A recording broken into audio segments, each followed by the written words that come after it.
తెలుగు రాష్ట్రాల్లో 450కి పైగా రోబోటిక్ సర్జరీలు సక్సెస్ఫుల్ గా చేసిన ఘనత మణిపాల్ హాస్పిటల్దే.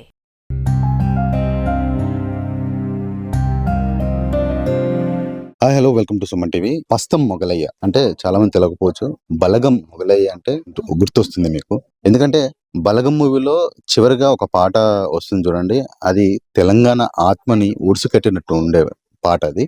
ఎందుకంటే ఆ పాట విన్న తర్వాత చాలా మంది బాధతో ఫీల్ కి గురైనటువంటి పాట అది. ఆ పాట మన మొగలయ్య గారు పాడినటువంటి పాట. ప్రస్తుతం మన మొగలయ్య గారి ఆయన ఆ బలగం మూవీలో నటిస్తే తన బలగం ఇక్కడ ఎంతమంది ఉన్నారు, వాళ్ళ కుటుంబ నేపథ్యం ఏంటిది, వాళ్ళు ఎంతమంది అక్క చెల్లెళ్ళు, అన్నదమ్ములు, అలాంటి విషయాలు మాట్లాడదాం. అమ్మా, మీ పేరు? నా పేరు కుమరమ్మ సార్. అయితే మా బలగం ముగిలి ఆయన వాళ్ళ తల్లి కడుపులో 16 పుట్టిండ్రు. 16 మంది 16 మంది పుట్టిండ్రు. 16 మంది పుడితే 6 పోయారు, 10 మంది ఉన్నారు. ఆ 10 మందికి చూత 4 అన్నదమ్ములు. 4 అన్నదమ్ములలో 4 అన్నదమ్ములు వచ్చిండ్రు. ఇప్పుడు 16 మంది తల్లిదండ్రికి 16 మంది అయినా ఈ కళతోనే చదువుకున్నారు. మా బావ మా అత్త పుట్టాడు బాధపడ్డు. మా బావ సుత కళతోనే బతికిండు. మా బావ చక్కటి కళ, ఆయన సుత చక్కటి కళే. మా ఇంకో మరిది చక్కటి కళే, ఇంకో మరిది చక్కటి కళే. మా బలగం మొయిల్ది సుత చక్కటి కళే. 16 పుట్టిండ్రు.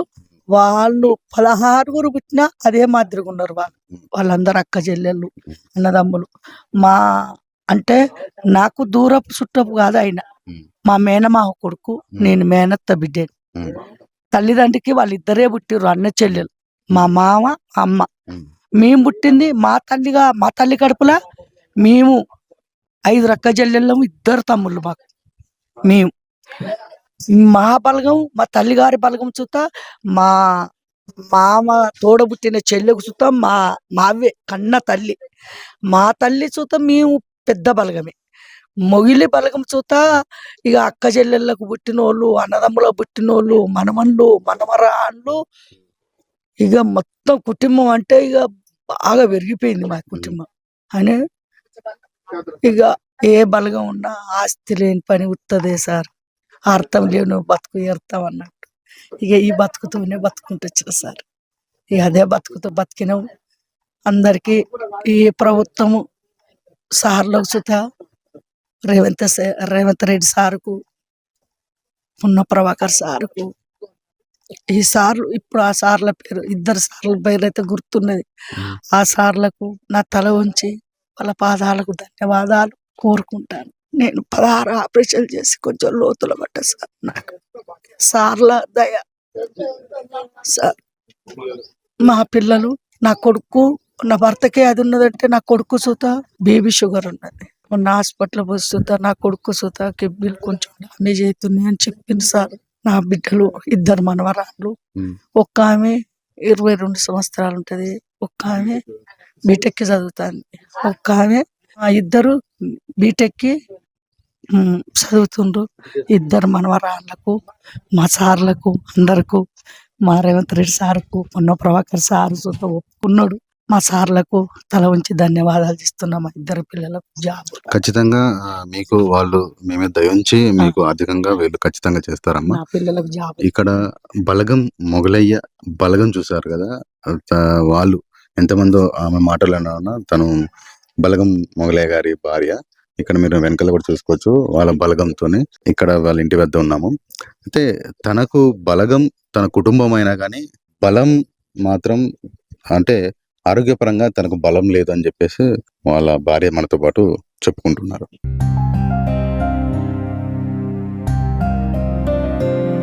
మనతో పాటు ప్రస్తుతం మొగలయ్య బలగం ఉంది, వారితో మాట్లాడదాము. అంటే బలగం అంటే వారి కుటుంబం, వాళ్ళ కుటుంబం సభ్యులతో మాట్లాడదాము. మీరేమవుతానండి మొగలయ్య గారికి? నేను మొగిలి అన్న కొడుకుని. మీరు అన్న కొడుకు అవుతారు. ఎలా ఉండే మీకు అంటే మొగలయ్య గారితో సంబంధాలు? బాబాయ్ అంటే మాకు చిన్నప్పటి నుండి చూస్తూనే ఉన్నాం. చాలా కళాకారుడు. మా డాడీ ఫస్ట్ పెద్దోడు, తర్వాత మొగిలి బాబాయ్, తర్వాత రవి బాబాయ్, తర్వాత వెంకటేష్ బాబాయ్. మీరు ఒకరి తర్వాత ఒకరు చనిపోవడం చాలా చాలా దుఃఖకరంగానే ఉన్నాం, బాధల్నే ఉన్నాం. బాబాయ్ ఒక్కడన్నా మాతోని చాలా పేరు తెప్పించి మమ్మల్ని అందరినీ కొద్దిగా ఎంతో అన్నిట్లలో ప్రోత్సహించేటోడు. పోయే వరకు చాలా బాధల్నే ఉన్నాం. మీ పేరు ఏం పేరు? నా పేరు సునీత. ఏమవుతారండి మొగలయ్య గారు? మేనకోడల్ని అవుతాను, అంటే వాళ్ళ చెల్ల కూతురు. పిల్ల కూతురు మేనకోడలు అవుతారు, మీ మామయ్య గారు అన్నమాట. మేనమామ అవును మేనమామ. ఎలా ఉండేదండి మీతో మీ మేనమామ గారు? అంటే తండ్రి తర్వాత తండ్రి అంతటి వాడు మేనమామ అంటారు. ఆ, ఎలా ఉండే అంటే మొగలయ్య గారు బలగం మూవీలో నటించిన తర్వాత, నటించక ముందు అసలు ఆయన ఆర్థిక పరిస్థితులు అంటే ఎలా ఉండేది మీకు? తను ఎప్పుడు ఒకలాగానే ఉన్నాడు. గర్వం లేని వ్యక్తి, చాలా మంచి మనస్తత్వం గలవాడు. పెద్దవాళ్ళు చిన్నవాళ్ళు అనే భేదం లేకుండా ఎవరికైనా మంచి రెస్పెక్ట్ ఇచ్చే మనిషి. అందరికన్నా ఎక్కువ మమ్మల్ని ఆదరించిన మామలో మేనమామ అంటే ఈ ఒక్క మామనే. చాలా మంచి మనస్తత్వం, చెల్లెలని కానీ అందరిని ప్రేమతో, బావలతో ఇబ్బందులైనా ఇనకేసుకొని మాట్లాడి ఆదరించి ప్రతి కుటుంబాన్ని చేరదీసిన వ్యక్తి అంటే మా మొగిలి మామ ఒక్కడే. కానీ చాలా ప్రేమ గలవాడు. అట్లా సిక్ అవ్వడం, చాలా సంవత్సరాలు కృంగిపోవడం మాకు ఎంతో మనస్తాపంగా ఉంటుండే, చాలా బాధగా ఉంటుండే. కానీ ఉన్న ఒక మామను కూడా కోల్పోయేసరికి అది తీర్చని వేదన. కానీ మామ పేరు బలగం మూవీ తర్వాత వచ్చిన ఆ క్రెడిట్ ని బట్టి, పేరుని బట్టి కూడా తన ఏం మారలే. హెచ్చింపు, గర్వం లేని వ్యక్తి, చాలా మంచి తగ్గింపు, అందరికి వినయంగా నడుచుకునే వ్యక్తి, చాలా మంచివాడు. కదంటే వాళ్ళ ఆర్థిక పరిస్థితి ఏంటంటే అత్తమ్మ ఇప్పుడు సింగిల్ గా ఇక ప్రోగ్రామ్స్ తో అటు ఇటు పోరాడుతా ఉంది. ఛానల్ ద్వారా కానీ బయట రాజకీయ నాయకుల ద్వారా కానీ వాళ్ళకి కొంచెం హెల్ప్ చేస్తే ఆ కుటుంబం కొంచెం క్షేమంగా ఉండగలుగుతుంది అని మా ఆశ. మీ పేరు ఏం పేరండి? నా పేరు వెంకటేష్ అండి. మొగలయ్య గారికి మీకున్న సంబంధం అంటే మొగలయ్య గారు మీకు ఏమవుతారు? మా మామ, ఇటు మా మేనమామ వాళ్ళ బిడ్డ వాళ్ళ కూతుర్ని కూడా మ్యారేజ్ చేసుకున్నా. ఇక చిన్నతనం నుండి అదంతా ఒక పెద్ద బలగం, పెద్ద కుటుంబం. ఆ చిన్నతనం నుండి కూడా చాలా ప్రేమగా ఉండేది. మామూలుగా మేనమామ అవుట్లా మన చిన్నప్పటి నుండి కూడా రిలేషన్షిప్ అనేది నేను రాకపోకలనేది జరిగేది. మా కుటుంబంలో వాస్తవం చెప్పాలంటే పేరు చెప్పాలంటే మా కుటుంబంలో ఏ బాధలు వచ్చినా కూడా ఇప్పుడు అక్క చెల్లెళ్ళకు, మా పెద్దమ్మ గాని మా అమ్మే గాని, ఇంకా తోడబుట్టిన అక్క చెల్లెళ్ళకి ఎవ్వరికి ఆపద వచ్చినా కూడా, ఇంట్లో ఏదైనా చిన్న డిస్కషన్లు అయినా కూడా మా మామను ఆశ్రయించి వచ్చేది. అంటే అంటే బలం ఏదైనా మీ కుటుంబంలో ఏదైనా సమస్య వచ్చినప్పుడు తనకు పెద్ద మనిషి కదా మొత్తం తన దగ్గర చెప్పుకునేది. ఈయనని ఆశ్రయించేది. ఈయన దగ్గరకు వచ్చిందంటే తోడబుట్టిన అక్క చెల్లెళ్ళకు భరోసా. అంతగా ఉండి కూడా ఈయన ఆలోచన పరంగా ఏంటంటే ఓపిక ఎక్కువ. మామూలుగా ఇప్పుడు బావలకు మీద మర్యాద పోకుండా వాళ్ళని కొట్టడం, వాళ్ళతో గొడవ పడడం కానీ ఏది చేయకపోయింది. చేయకుండా ఉండి మంచిగా వీళ్ళు ఇద్దరు ఎట్లా సామరస్యం చేసి వీళ్ళకు సమాధానం చేసి ఏ డిస్కషన్ లేకుండా బావను కూడా మరి బావలను కూడా ఎదుటోళ్ళను కూడా బాధ పెట్టకుండా, చెల్లెను కూడా బావలను కూడా మంచిగా చూసుకొని అరుచుకొని 1-2 రోజులు వాళ్ళ దగ్గర ఉంచుకొని కూడా తిరిగి సమాధాన పరిచి సంతోషంగా పంపించేది వాళ్ళ ఇళ్లకు. అది నేను అబ్జర్వ్ చేసిన, చిన్నతనం నుండి అబ్జర్వ్ చేసిన.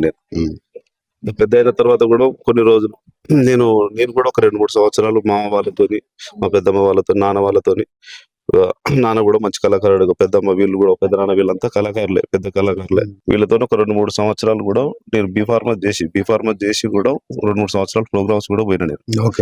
ఆ టైంలో కూడా మామ మంచిగా భరోసా ఉండే. ఏదైనా ఇట్లా ఈ టైంలో ఇది మాట్లాడాలి, నాన్న వాళ్ళతో పాటు పెద్దమ్మ వాళ్ళతో పాటు నాన్న భరోసాగా ఉండి వెనుక నుండి మంచి మంచి మాటలు అందించేది. ఈ టైంలో ఇట్లా టైమింగ్ సమయస్ఫూర్తి మాటలు. ఈ టైంలో గీది ఉంటే పండుతుంది, కథ పండుతుంది, నువ్వు ఉండాలి, నువ్వు ఈ టైంలో ఇట్లుంటే నడుస్తుంది, మంచి ఎంకరేజ్మెంట్ ఇచ్చేది. అంత భరోసాగా మా కుటుంబానికి కూడా ఉండేది. ఏ విషయంలో కొద్దిగా ఎంకరేజ్మెంట్ బాగా చేసేది. మొగలయ్య గారి చెల్లెలు ఉంది ఇక్కడ. మీ పేరు? సూరమ్మ. ఎలా ఉండేదమ్మా మీ అన్న మీతోటి? మా అన్న, మేము తల్లికి 6 బిడ్డలం, 4 అన్నదమ్ములు. 16 మందికి 6 చచ్చిపోయింది. 10 మంది ఉన్నాం కానీ ఆ 10 మందిలో ఈ అన్న కుడి అన్న 10 వాళ్ళకు మాకు కొంచెం ధైర్యం ఉండే. ఎవరే గాని బావాలైనా కానీ భయపడేది, ఎవరైనా కానీ భయపడేది. కొంచెం అంటే ఒకరిని కించపరిచి వాళ్ళని బాధ పెట్టపోయేది, మంచిగా దయతోటి వాళ్ళని ప్రేమతోటి చేసుకునేది. కానీ ఇక ఆ అన్నలు 4 వాళ్ళు 3 వేరు కాదు, ఈ అన్న కూడా ఎంతో ఈసపడి అది చెప్పతరం కానీ బాధలు భరించిండు. చూసడానికి కన్ను లేక, ఇంటానికి చెవులు లేక, తినటానికి తిండి లేక, అన్నం సరిగా లేదు, రొట్టె సరిగా లేదు, మాంస పదార్థాలు లేవు, సప్పిడి తిండి, ఎంతో ఇరుసపడి తిండికి ఈ చిన్నగా ఎంత ఎండాకాలం అయినా కానీ పావు సేరు నీళ్ళు తక్కువనే 4 గిట్ట తడుపుకునేది. దీనికి నీళ్ళకు కూడా నోసుకుపోతుంది అని బాగా కుళ్ళిపోయి నాకు ఒక్కనాడు ఒక చెమ్మెడు ఒక 1/2 లీటర్ నీళ్ళు ఇస్తే నేను గట్ట తాగుతానని కుళ్ళిపోయి అన్నిటికీ చచ్చిండు. మాట కూడా నోసుకోలే. మాట మాట్లాడితే షోలు కూడా ఈయన రాకుండా కిడ్నీలు ఖరాబ్ అయ్యి లివర్లు ఖరాబ్ అయ్యి ఓ మందులు అయితే రోజుకి ఎన్ని గోళీలు తినేదో బొడ్డు చుట్టూ గోళీలు సూదులు వేసుకుని ఇప్పుడు కాదు అప్పుడు కాదు చాలా ఏళ్ళ కాంచి 20-30 ఏళ్ళ కాంచి మీరు చిన్నప్పుడు కాంచి ఓ తాతలు ముత్తాతల కాంచి మాది ఈ విద్యే ఈ కళాకారులం. చిన్నప్పుడు కాంచి వేషాలు ఆడల్లో ఆడి వేషాలు మగవాళ్ళం మగ వేషాలు నేను ఆ మగ వేషం కూడా కట్టాను. అట్లా చెప్పుకొని బతికినాం. నాకు కూడా 6 బిడ్డలు ఒక్క కొడుకు, నాకు 7. మా అక్క ఇళ్ళకు అందరికి ఒక్క పిల్లలు లేరు. మనిషికి 6, 7, 8 మంది పెట్టున్నాం కుటుంబం. ఈ అన్నకు ఒక్కడికే ఒక్క బిడ్డ ఒక్క కొడుకు. ఈ అన్నకే 2. కానీ చాలా బాధలు పడి ఇష్టపడి దిక్కులేని సాగు చచ్చినట్టు అయింది. తిండి లేదు, నీళ్లు లేవు, సూపు లేదు, ఎవరన్నా మాట్లాడితే ఇనులు లేదు. దేనికి అన్ని హింసపడి చనిపోయింది. అంటే చివరి స్టేజ్ లో వినికిడి కూడా లేదు, చూపు లేకుండా చాలా ఒక దీనమైన పరిస్థితిలో ఒక్కడే మాట్లాడుకునేది కానీ ఆ మాట మనం మాట్లాడితే ఆయనకు అర్థం కాకపోయింది. గంతే ఒర్రేది, బాగా ఒర్రేది. పిల్ల తీరు రాసేదాన్ని ఓ ఓ ఓ అని ఒర్రేది. ఎంత ఎండాకాలమే ఐస్ ఉంటేనే కొంచెం అదేమంటారు ఎస్సీ ఉంటేనే కొంచెం సేపు ఉండేది, లేకపోతే మంటలు ఇష్టపడ్డాడు. ఆ చెప్పతారు చూస్తేనే తీరుతుంది ఆ బాధలు. ఎన్నేళ్ళు ఇష్టపడ్డాడు, కొన్నేళ్ళు ఇష్టపడి ఆఖరికి దేవుడే తీసుకుపోయి. ప్రస్తుతం మనం మొగలయ్య ఇంటి దగ్గర ఉన్నాము. వాళ్ళ ఇంటి పరిస్థితులు ఏంటిది, ఎలా ఉంది అంటే తను కొన్ని ఏళ్ల కాంచెలు కేశవపురం నుంచి ఇక్కడికి వచ్చేసి వాళ్ళు ఇక్కడ జీవనం సాగించారు. ఇక్కడి నుంచెల్లే వాళ్ళు జానపద కథలు చెప్పుకుంటూ అంటే మిగతా ప్లేస్లకు వెళ్తూ అక్కడ జానపద కథలు చెబుతూ తన జీవనం సాగించేవాడు. తన ఆర్థిక పరిస్థితుల్లో అప్పుడు ఉన్నప్పుడు ఈ ఇల్లు కట్టుకోవడం జరిగింది. ఇక్కడ మీరు చూసుకున్న ఇల్లు మొగలయ్య కొన్ని సంవత్సరాలుగా ఇదే ఇంట్లో ఉండేది. ఈ తర్వాత బలగం సినిమా విడుదలైన తర్వాత బలగం సినిమా నటించిన తర్వాత కూడా తను ఇదే ఇంట్లో ఉండేది అని చెప్పేసి ఇంతకుముందు వాళ్ళ భార్య వాళ్ళ పిల్లలు కూడా చెప్పారు. మనం ఆ ఇంట్లోకి వెళ్దాము, ఇక్కడ మొగలయ్య నివసించిన ఇంట్లోని చూద్దాము. ఇది ఎన్ని సంవత్సరాల క్రితం నిర్మించింది ఈ ఇల్లు? నా కొడుకు చిన్నగా ఉన్నాడు సార్. నా కొడుకు సంవత్సరం పిల్లలని కాంచి వెళ్ళనే ఉన్నాడు. ఇదంతా చూడండి సార్, ఇల్లంతా ఇంత గోడలు, ఈ గోడ కూలిపోతుంది మొత్తం పలిగింది, గోడ కూలిపోతుంది అని వాళ్ళు వీళ్ళు ఇచ్చిందే. ఇగో ఇది సూత కిటికీ పెట్టించుకోలేదు సార్, పైసలు లేక గుడ్డ కట్టుకుని ఉన్నాం దానికి. కొన్ని రోజులు ఈయన షుగర్ మందులకు నాకు సుత ఆయుస్ ఉన్నది సార్, దమ్ము మస్తు ఉన్నది. నాకు ఆయనకు పెట్టాలంటే మా దగ్గర తరంగాలి సార్. ఈ ఒక్క రూమ్ లో ఉండేదా మీరు? ఈ రూము ఇగో ఈ కాలం గడిపిన సార్, ఈ కష్టాలు పడలేక ఇక్కడనే పడుకునేది. మాకేమున్నది సార్, మాకు ఇండనే పడుకునేది. మేము ఆ రోజు ఇంత లాస్ట్ వరకు ఏమి లేకున్నా గానీ ఇంత లాస్ట్ ఇప్పుడు వాళ్ళ కొడుకుతో మాట్లాడదాము. సార్ చెప్పండి. గట్టిగా వర్షం వస్తే వేరే కాడ రెంట్ తీసుకొని ఉంటుంది ఈ సీజన్ లో, వర్షాకాలం. మెయిన్ సార్ గిట్ల వీళ్ళందరూ దీంట్లోకి వచ్చేసి ఇంతమందికి వీడియోస్ అంటే బలగం టీం కూడా ఇంట్లోకి వచ్చారు, ఇక్కడ తిన్న వాళ్ళే. అవును, దిల్ రాజు టీం వచ్చిండు, బలగం టీం వచ్చిండు, అందరు వచ్చారు. ఇది ఇక్కడ ఉన్న పరిస్థితి ఫస్ట్ వీడియో ఉన్నది. ఇప్పుడు వర్షం కొడితే ఆటోమేటిక్ గా పైకి ఒక్కసారి చూపించాడు, ఆ దాంట్లోని వాటర్ కింది గారిపోతాయి మొత్తం. ఈ గోడలకి ఇట్లా కూడతా సార్, ఇగో ఇట్లా కూలుతాను చూడు, ఇగో ఇగో ఇగో చూడు, ఇట్లా కూలిపోయినా కానీ ఇళ్ళనే ఉన్నాం సార్. ఇక్కడ మీరు చూసుకోవచ్చు చాలా దీనమైన పరిస్థితులు ఉన్నారు మొగలయ్య గారి ఫ్యామిలీ. ఈ ఇంట్లోనే ఈ ఒక్క రూమ్ లో ఇటు ఇంకో రూమ్ ఉంది, మామూలుగా బెడ్రూమ్ లాగా ఇది కూడా ఉంటుంది. ఇది చాలా చీకటిగా ఉంటుంది. ఈ 2 రూమ్లు, ఈ 2 రూమ్లలోనే పిల్లలతోనే, అంటే 2 పిల్లలు మొగలయ్య గారికి, ఒక పాప ఒక బాబు. బాబుకు పెళ్లి అయిపోయింది, పాప పెళ్ళైంది. అంటే పెళ్లి కాకముందు నుంచి చాలా చిన్న స్థాయి నుంచి అంటే మొగలయ్య గారికి పెళ్ళైన తర్వాత నుంచి ఇదే ఇంట్లో ఉండుకుంటే 2 రూమ్లు, ఈ 2 రూమ్లో ఉన్నది.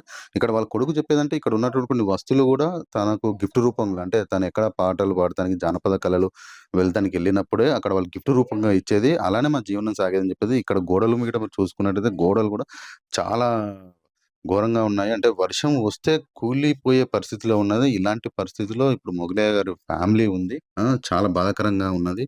సార్ చెప్పండి, ఇంకా ఎలాంటి అంటే ఇదే 2 రూమ్‌లలో మిమ్మల్ని చదివిపిస్తూ మీకు మీతో ఉంటూ ఇక్కడ ఉండిపోయారు. తను ఎక్కడికైనా ఎళ్ళేది. అసలు ఎలా ఉండేది నాన్నగారు మీతో?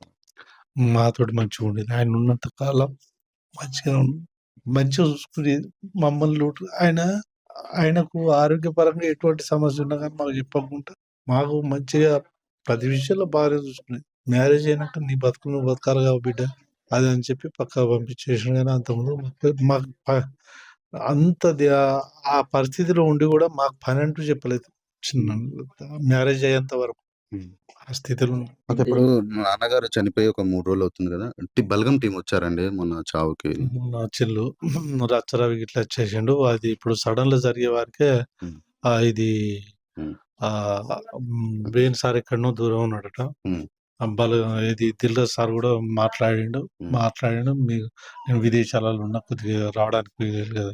పొన్నం ప్రభాకర్ సార్ కూడా వాళ్ళకి తెలిసింది. వాళ్ళు అన్నారు కదా, ఇది దూతి మాధవరెడ్డి సార్, పొన్నం ప్రభాకర్ సార్ వాళ్ళని అసెంబ్లీ ఉన్నది ఏమనుకోకండి, మా టీంని అయితే పంపిస్తాం, మా వాళ్ళు పిఏలు ఇట్లా ఉన్నారు కదా వాళ్ళని పంపిస్తాదని చెప్పి పంపించేసాడు.